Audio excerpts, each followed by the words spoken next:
এই সরকার এই রকম একটা নির্বাচন করে ক্ষমতায় বসবার পরেও তারা খুব আরামে নাই। 10 বছর আগে সামিট গ্রুপের নাম কয়জন জানতেন? এখন সিঙ্গাপুরে পর্যন্ত তার নাম জানে।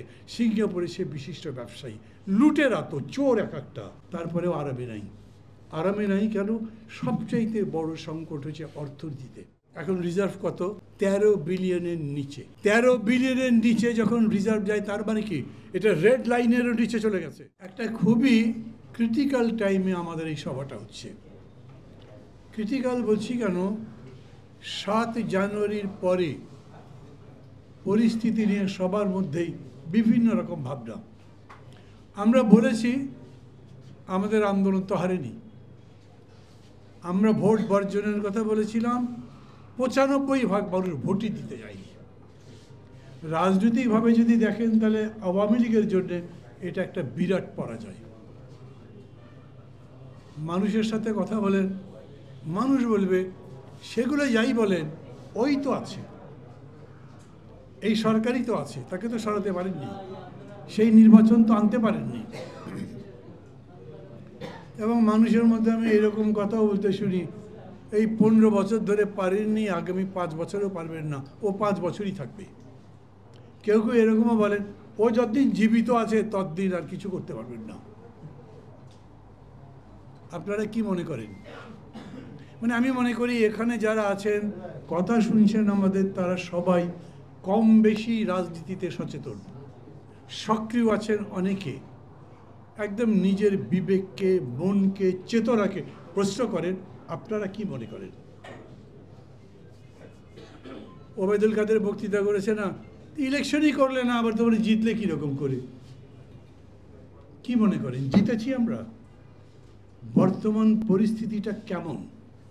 আমি যদি এক কথায় এরকম করে জিজ্ঞেস করি, ধরেন এখানে তো বিরোধী দলের আন্দোলন করার সবাই প্রায় আছেন, আমরা কি খুব কষ্টে আছি? আমরা কি খুবই বিপদগ্রস্ত বোধ করছি? আমরা কি মনে করছি যে আগামী 5 বছর পর্যন্ত এই থাকবে? ভিন্ন দিকে দেখেন, সরকার কি মনে করছে? এই রকম একটা ইলেকশন, মানে 420 করুক যাই করুক, পার তো হয়েছে।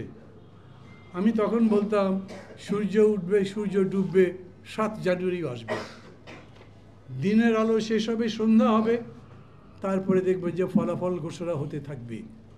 এই দিয়ে জয় পরাজয় হবে না, কারণ তারপরেও সূর্য উঠবে, তারপরেও আবার দিন আসবে, রাত আসবে, দিনটা চলতে থাকবে। কীরকম চলছে? খুবই কমফোর্টেবল থাকবার কথা না সরকারের?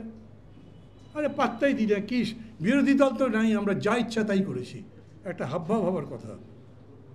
বরঞ্চ দেখছেন প্রধানমন্ত্রী নিজে বলছেন আমাকে যদি ফেলে দেয় ওরা, তারপরে কে ক্ষমতায় আসবে?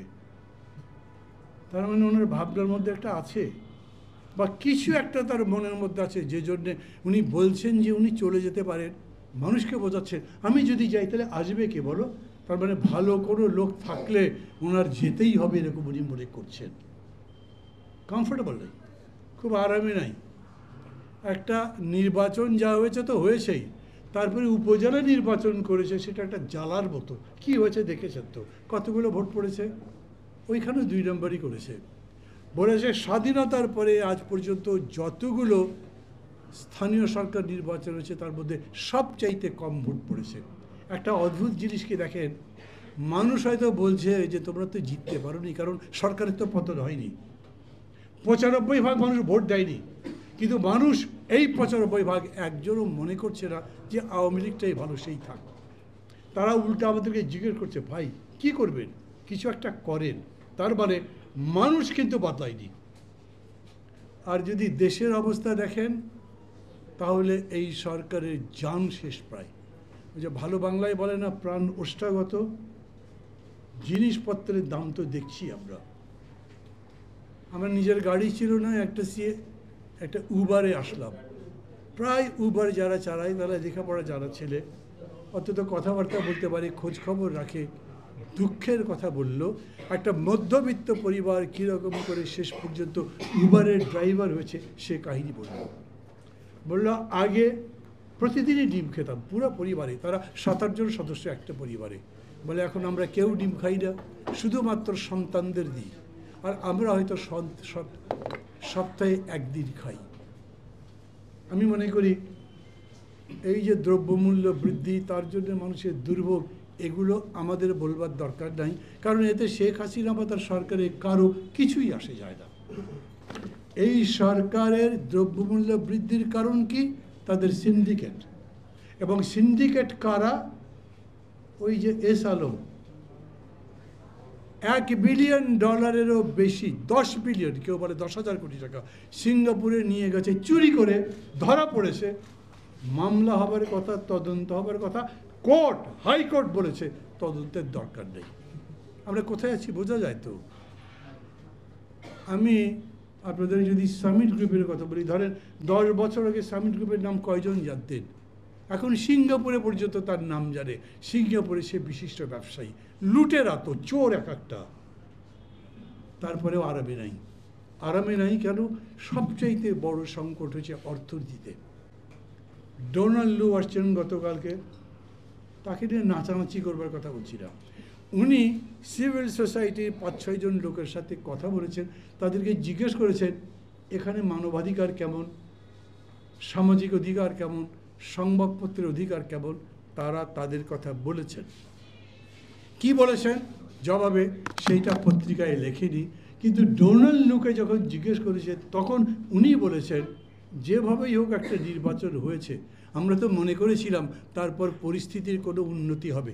আজকের পেপার পড়ে দেখবেন উনি বলছেন আমি অবাক হয়ে গেছি, এরপরেও পরিস্থিতি এত খারাপ কেন। তার মানে এই সরকার এইরকম একটা নির্বাচন করে, এইরকম নির্বাচন মানে নির্বাচন তো না, যাই করেছে ক্ষমতায় বসবার পরেও তারা খুব আরামে নাই। অর্থনীতির এখন বড় ক্রাইসিস কি? আজকের পেপার পড়বেন, আমি ইচ্ছা করি সাথে নিয়ে এসছি, এটা আপনাদের দেখাবো বলে নিশ্চয়ই পেপার পড়েন। প্রথম হেডিং, প্রথম আলো, ঠেকানো যাচ্ছে না রিজার্ভের পতন। এখন রিজার্ভ কত? 13 বিলিয়নের নিচে। 13 বিলিয়নের নিচে যখন রিজার্ভ যায়, তার মানে কি এটা রেড লাইনেরও নিচে চলে গেছে। কেন?